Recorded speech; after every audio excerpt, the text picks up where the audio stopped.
A reading from the letter of St. Paul to the Romans. Abraham is the father of us all, as Scripture says. I have appointed you to be the father of many nations. This promise, then, was valid before God, the God in whom Abraham put his faith, the God who makes the dead live and summons things that are not yet in existence as if they already were. When hope seemed hopeless, Abraham's faith was such that he became father of many nations in agreement with the words which had been spoken to him. Thus shall your descendants be. The word of the Lord. Thanks be to God. Scripture tells us, by faith, Abraham, when he was tested, offered up Isaac, and he who had received the promises was ready to offer up his only son. St. Paul affirms in his letter to the Romans that in this predicament, Abraham, in hope, believed against hope. We could say the same about Mary beneath the cross. In hope, she believed against hope. To hope against hope means this: without having any reason whatsoever for hope, in a situation that, humanly speaking, is entirely hopeless, one never ceases to hope in God. In an inexplicable way, which perhaps she was unable to explain to herself, Mary, too, just as the Scriptures say of Abraham, believed that God was able to raise her son even from the dead. I have often asked myself why hope is so precious to God, that he keeps on asking us to hope in him. And I'm gradually learning the answer. To go on hoping, despite the fact that things become ever more difficult, and each time the evidence belies what we expected, means believing more in God than in the evidence of facts. It means constantly acknowledging that God is right, giving God each time another possibility.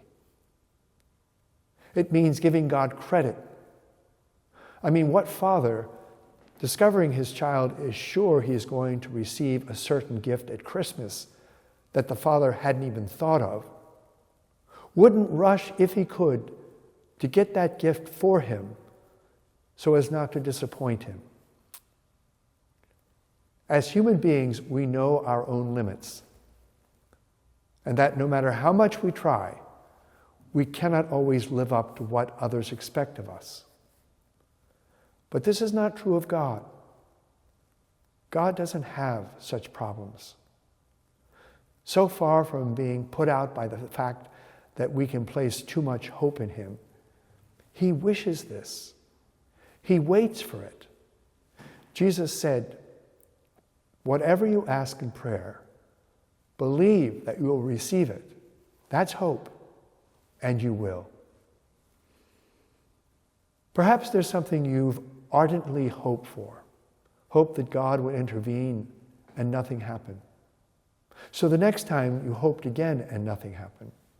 Things were just as before despite all your supplications and tears.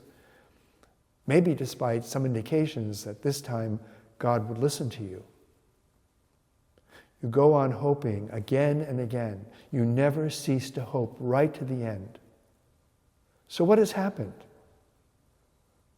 You have become an accomplice of hope. This means you allow God to delude you, deceive you as often as he wishes.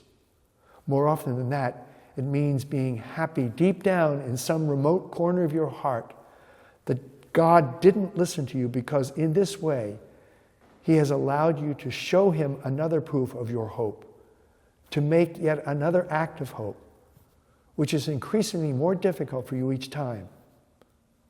He has granted you a much greater grace than the one you asked for, the grace to hope in him. However, we must remember that hope is not just a beautiful and poetic interior disposition. On the contrary, to hope means precisely that there's still something we can do, a duty to be done, and that we are not, therefore, at the mercy of a vain and crippling inactivity. To hope in God in difficult situations means acknowledging that if, in spite of everything, a trial continues, the reason is not to be found in God, who is infinite love at all times, but in ourselves. For if the reason is in us, and there's still something we can do, there's still a duty to be done. Otherwise, it would really be a question of despair. Therefore, even when in vain we have done our utmost to change a difficult situation, we still have something great to do that will keep us occupied and keep desperation far from us, and that is to patiently endure to the end. This was the great thing that Mary did as she hoped beneath the cross.